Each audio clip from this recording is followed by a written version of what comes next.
नमस्कार, आकाशवाणी से प्रस्तुत है समाचार प्रभात।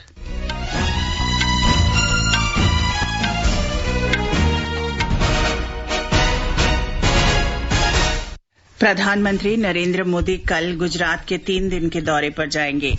गृह मंत्री अमित शाह ने असम में बाढ़ की स्थिति के बारे में गुवाहाटी में समीक्षा बैठक की अध्यक्षता की। सीबीआई ने नौकरी के बदले जमीन घोटाले में लालू प्रसाद, राबड़ी देवी और 14 अन्य के खिलाफ आरोप पत्र दाखिल किया। निर्वाचन आयोग ने महाराष्ट्र के मुख्यमंत्री एकनाथ शिंदे द्वारा शिवसेना के चुनाव चिन्ह के दावे पर उद्धव ठाकरे से अपना पक्ष रखने को कहा। हरियाणा राज्य चुनाव आयोग ने पहले दौर के पंचायत चुनाव के लिए 10 जिलों में मतदान कार्यक्रम की घोषणा की। वायुसेना का स्थापना दिवस आज राष्ट्रपति द्रौपदी मुर्मू और रक्षा मंत्री राजनाथ सिंह आज चंडीगढ़ में फ्लाईपास्ट परेड में शामिल होंगे। रिजर्व बैंक जल्द ही विशेष उपयोग के लिए प्रायोगिक आधार पर डिजिटल रुपया जारी करेगा, संकल्पना पत्र जारी।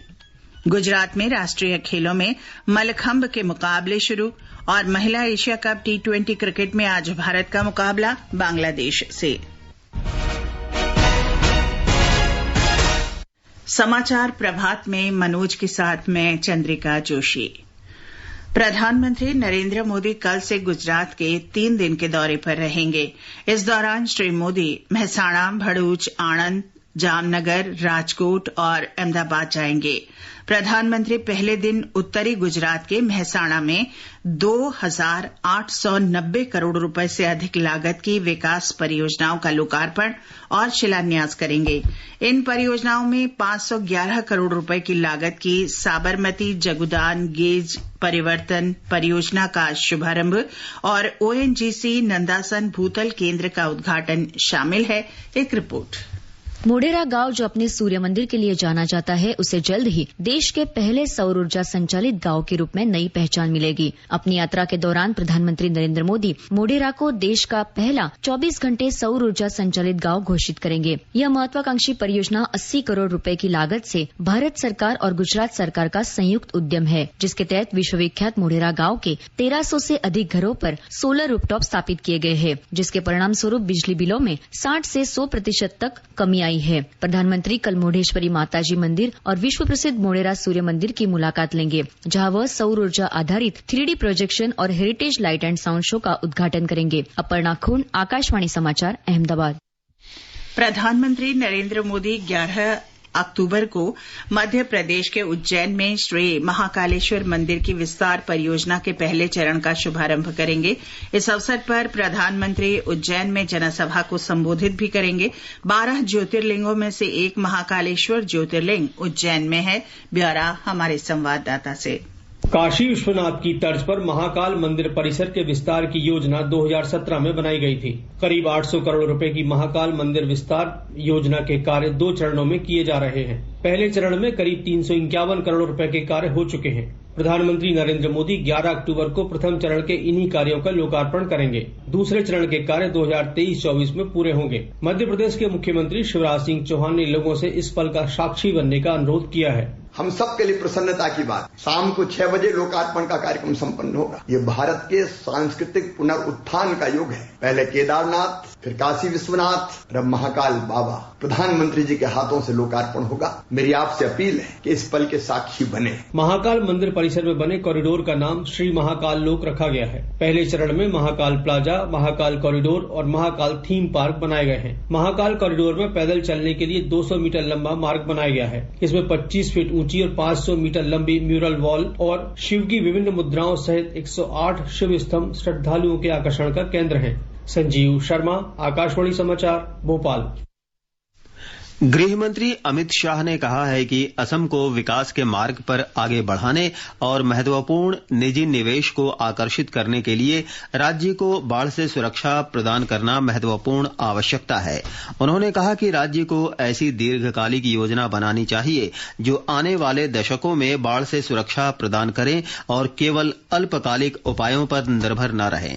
कल गुवाहाटी में असम के मुख्यमंत्री हिमंत बिस्वा शर्मा के साथ राज्य में बाढ़ की की स्थिति की समीक्षा बैठक में श्री शाह ने कहा कि असम सरकार को राज्य में नम भूमि की रक्षा और कायाकल्प करने और उसकी क्षमता बढ़ाने के लिए एक ठोस कार्य योजना के साथ आना चाहिए ताकि वे बाढ़ के दौरान जल ग्रहण क्षेत्रों के रूप में भी कार्य कर सके।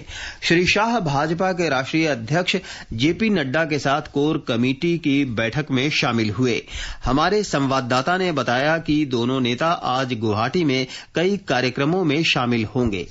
गृह मंत्री अमित शाह और भाजपा के राष्ट्रीय अध्यक्ष जेपी नड्डा के असम दौरे से पार्टी कार्यकर्ताओं का मनोबल बढ़ेगा। पार्टी ने कुछ वर्षों से राज्य में हुए सभी चुनावों में जीत हासिल की है। आज दोनों वरिष्ठ नेता गुवाहाटी के वशिष्ठ शारियाली में पार्टी के नए राज्य कार्यालय का उद्घाटन करेंगे। अत्याधुनिक 6 मंजिला वाले अटल बिहारी वाजपेयी भवन में सम्मेलन और बैठक हॉल सहित सभी आधुनिक सुविधाएं मौजूद है। दोनों नेता प्रदेश भर में लगभग 100 स्थानीय पार्टी कार्यालय का भी उद्घाटन करेंगे। इनके बाद श्री शाह और श्री नड्डा गुवाहाटी के खानापारा में 45,000 से अधिक पार्टी कार्यकर्ताओं को एक रैली में संबोधित करेंगे। इसके बाद गृह मंत्री नशीली पदार्थों की तस्करी पर पूर्वोत्तर के सभी मुख्यमंत्रियों और डीजीपी के साथ मुलाकात करेंगे और साथ ही पूर्वोत्तर अंतरिक्ष अनुप्रयोग केंद्र के कार्यों की भी समीक्षा करेंगे। मानस प्रतिम शर्मा, आकाशवाणी समाचार, गुवाहाटी। केंद्रीय अन्वेषण ब्यूरो सीबीआई ने रोजगार के लिए भूमि घोटाला मामले में राष्ट्रीय जनता दल के अध्यक्ष लालू प्रसाद, राबड़ी देवी और 14 अन्य लोगों के खिलाफ आरोप पत्र दाखिल किया है। ये मामला उस समय का है जब लालू प्रसाद रेलवे मंत्री थे।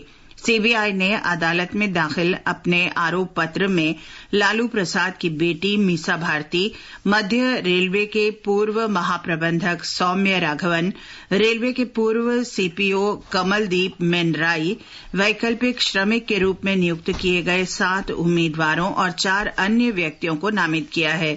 सीबीआई ने जांच के दौरान ये पाया कि अभियुक्तों ने मध्य रेलवे के तत्कालीन महाप्रबंधक और सीपीओ के साथ मिलकर भूमि के बदले वैकल्पिक भर्ती के नाम पर घोटाला किया। अभियुक्तों के स्वयं के अथवा उनके निकट संबंधियों के नाम भूमि सर्कल रेट और बाजार से भी कम दरों पर खरीदी गई। इसमें ये आरोप भी है कि उम्मीदवारों ने रेलवे मंत्रालय में फर्जी दस्तावेज भी जमा कराए। स्वास्थ्य राज्य मंत्री डॉक्टर भारती प्रवीण पवार ने कहा है कि भारत ने 3 चरणों में बिजली आपूर्ति के साथ 95% जिला अस्पतालों और लगभग 90% उपमंडल अस्पतालों का सफलतापूर्वक विद्युतीकरण किया है। उन्होंने कहा कि 3.5 मेगावाट की सौर क्षमता के साथ देश में लगभग 75% स्वास्थ्य केंद्रों का विद्युतीकरण किया गया है। स्वास्थ्य और ऊर्जा पर उच्च स्तरीय गठबंधन की दूसरी बैठक को वर्चुअल माध्यम से संबोधित करते हुए डॉक्टर पवार ने 2030 तक 450 गीगावाट अक्षय ऊर्जा उत्पादन का लक्ष्य हासिल करने के भारत सरकार के प्रयासों पर प्रकाश डाला। डॉक्टर पवार ने कहा कि भारत 33% की राष्ट्रीय प्रतिबद्धता से अधिक योगदान कर चुका है। डॉक्टर पवार ने कहा कि देश पहले ही गैर जीवाश्म आधारित स्रोतों से स्थापित क्षमता का 39% हासिल कर चुका है और 2022 तक ये 40% के लक्ष्य तक पहुंच जाएगा। उन्होंने बताया कि भारत ने लगभग 100% घरों के विद्युतीकरण में सुधार करके 2030 तक सबको सस्ती, विश्वसनीय और आधुनिक ऊर्जा सेवाएं प्रदान करने संबंधी सतत विकास लक्ष्य का 7.1% हासिल कर लिया है।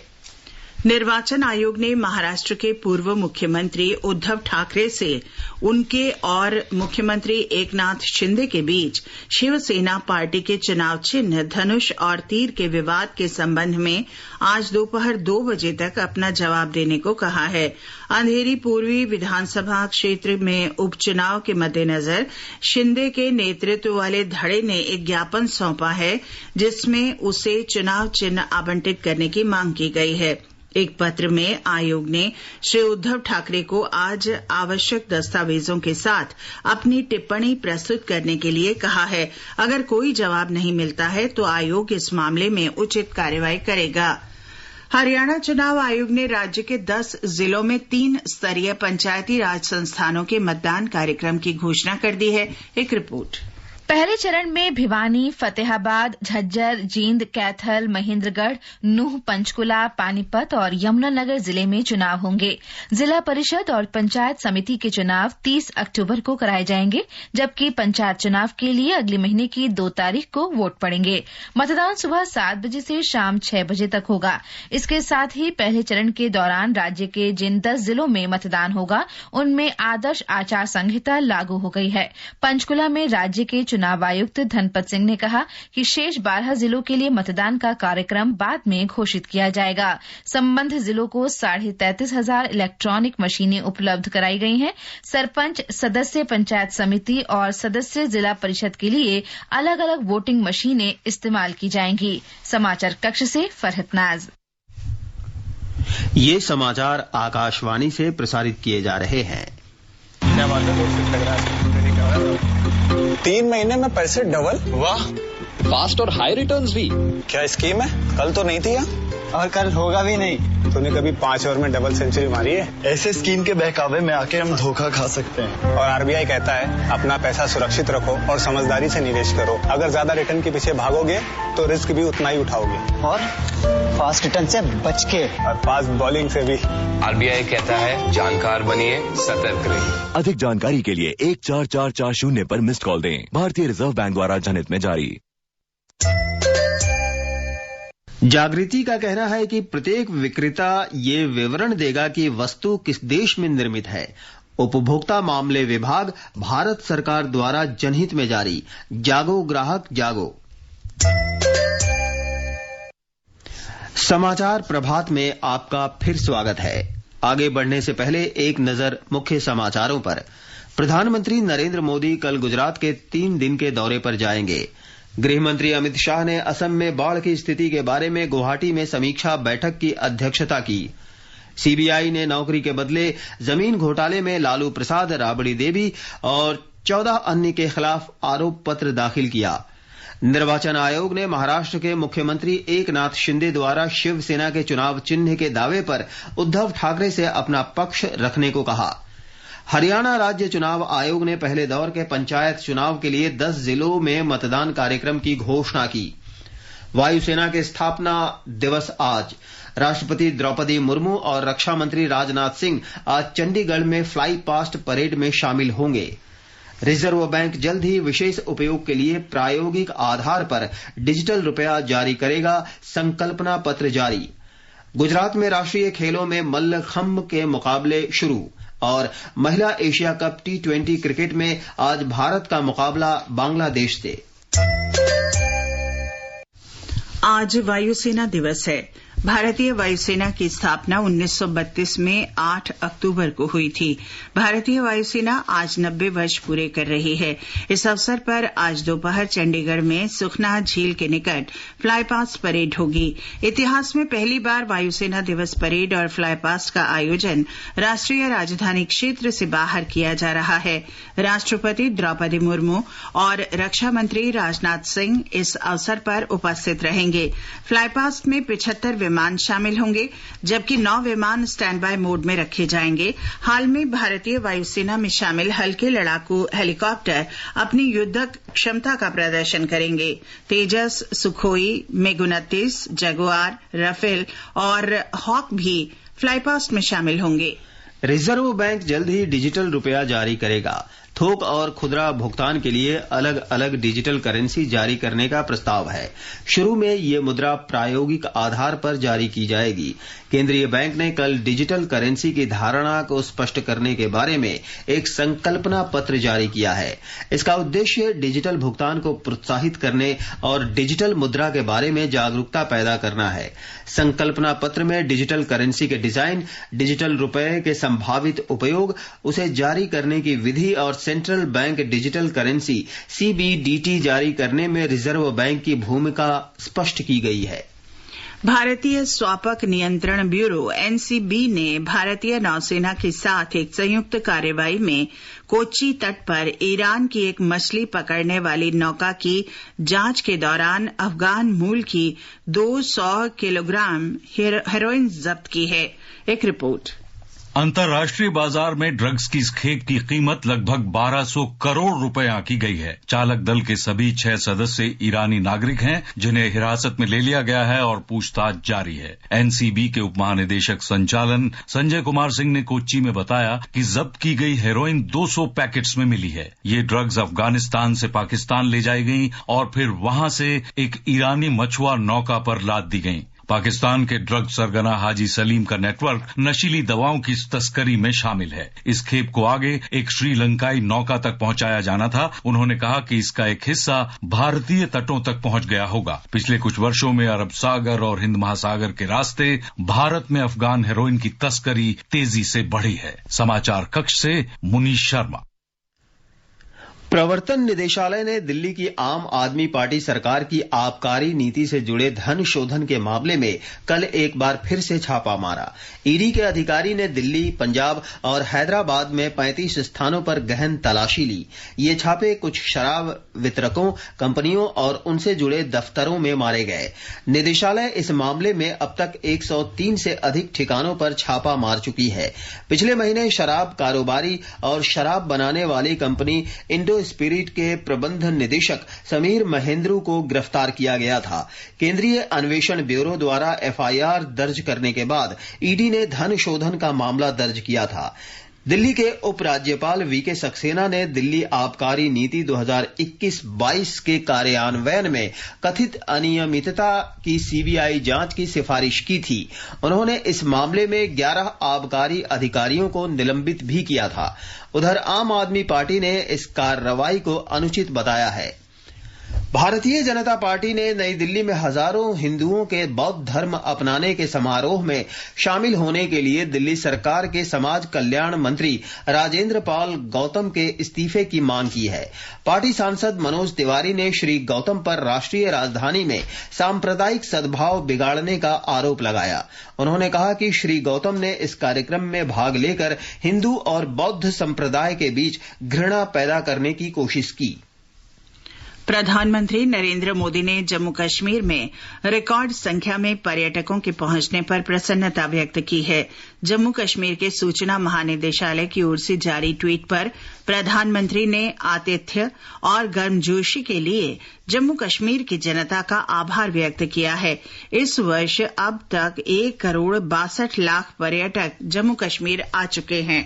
प्रधानमंत्री मोदी ने कहा है कि जन भावनाओं का सम्मान करते हुए पीएम स्मृति चिन्ह 2022 की नीलामी अब इस महीने की 12 तारीख तक बढ़ा दी गई है। संस्कृति मंत्रालय के एक ट्वीट पर प्रधानमंत्री ने कहा कि ये स्मृति चिन्ह ऐसे अनेक विशेष उपहारों में शामिल हैं जो पिछले कई वर्षों में उन्हें मिले हैं। उन्होंने लोगों से इस नीलामी में हिस्सा लेने का आग्रह किया। भारत का सबसे बड़ा लोक सेवा प्रसारक आकाशवाणी समाचार आजाद भारत की बात आकाशवाणी के साथ श्रृंखला में स्वतंत्रता के 75 वर्ष पूरे होने का उत्सव मना रहा है। इस कार्यक्रम में आकाशवाणी के माध्यम से जीवन के विभिन्न क्षेत्रों में स्वतंत्रता के बाद भारत की विकास यात्रा के बारे में जानकारी प्रदान की जाती है। आज की कड़ी में हम भारत में तेलुगु सिनेमा के सफर के बारे में जानकारी दे रहे हैं।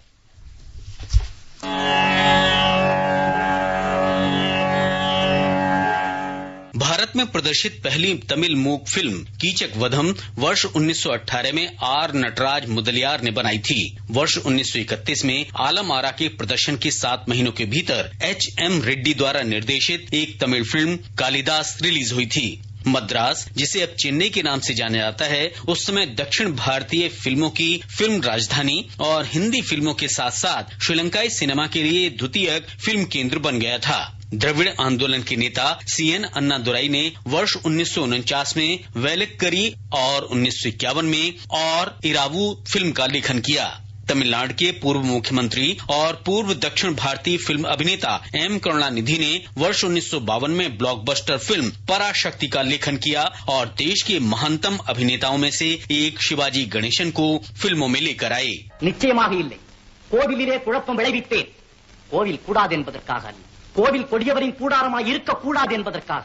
பூசாரியை தாக்கினேன். அவன் பக்தன் என்பதற்காக அல்ல. பக்தி பகல் வேஷமாய் ஆகிவிட்டதை கண்டிப்பதற்காக. உனக்கே இவ்வளவு அக்கறை? உலகத்தில் யாருக்கும் இல்லாத அக்கறை என்று கேட்பீர்கள். நானே பாதிக்கப்பட்டேன், நேரடியாக பாதிக்கப்பட்டேன். சுயநலம் என்பீர்கள். என் சுயநலத்திலே பொதுநலமும் கலந்திருக்கிறது. इन 3 फिल्मों के बाद तमिल फिल्म उद्योग में एक क्रांतिकारी बदलाव आया. एमजी रामचंद्रन एक दमदार नायक के रूप में उभरे और तमिल मूल्यों तथा संस्कृति का प्रतिनिधित्व करने वाले सुपरस्टार बन गए. फिल्मों का राजनीतिक प्रभाव इतना अधिक था कि फिल्म उद्योग के 5 अभिनेताओं जैसे C N Annadurai, M Karunanidhi, M G Ramachandran, V N Janaki और जे जयललिता को मुख्यमंत्री बनते हुए देखा गया. वेद विहारा जीवेश्वरा शंकरा नाद शरीरा परा वेद विहारा जीवेश्वरा शंकरा. कृष्ण पंजू, ए भीम सिंह, बीआर पंथुलू, श्रीधर, के बालचंद्रन, जे महेंद्रन, भारती राजा, बालू महेंद्र, मणिरत्नम और शंकर जैसे निर्देशकों ने तमिल फिल्मों को रचनात्मक रूप से चरम पर पहुंचाया. जेमिनी गणेशन, जयशंकर, रविचंद्रन, कमल हसन, रजनीकांत, विजयकांत, सत्यराज, कार्तिक, विजय और अजीत जैसे अभिनेता तमिल फिल्म उद्योग के अभिन्न अंग बन गए. जी रामनाथन, सुब्बैया नायडू, केवी महादेवन, एमएस विश्वनाथन, राम मूर्ति,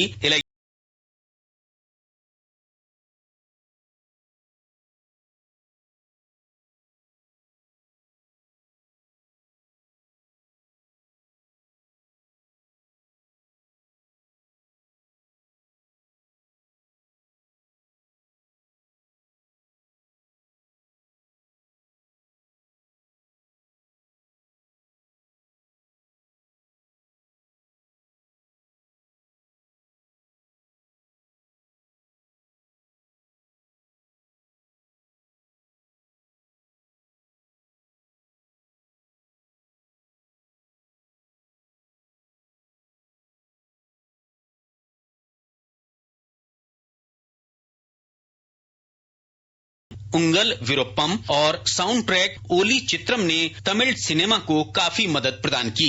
20वीं शताब्दी की अंतिम तिमाही में तमिल फिल्में सिंगापुर, श्रीलंका, मलेशिया, जापान, मध्य पूर्व एशिया, अफ्रीका के कुछ हिस्सों, ओशिनिया, यूरोप, उत्तरी अमेरिका और अन्य देशों में बड़े पैमाने पर प्रदर्शित की गयीं. कल की कड़ी में हम आपके लिए कन्नड़ और मलयालम फिल्मों की जानकारी लेकर आएंगे. मुकेश कुमार, आकाशवाणी समाचार, दिल्ली.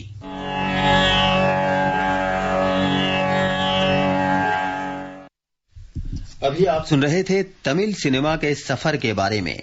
आजाद भारत की बात आकाशवाणी के साथ कार्यक्रम को ट्विटर पर @AIR news alerts, YouTube channel news on AIR official, news on AIR app, Facebook और इंस्टाग्राम पर सुना जा सकता है.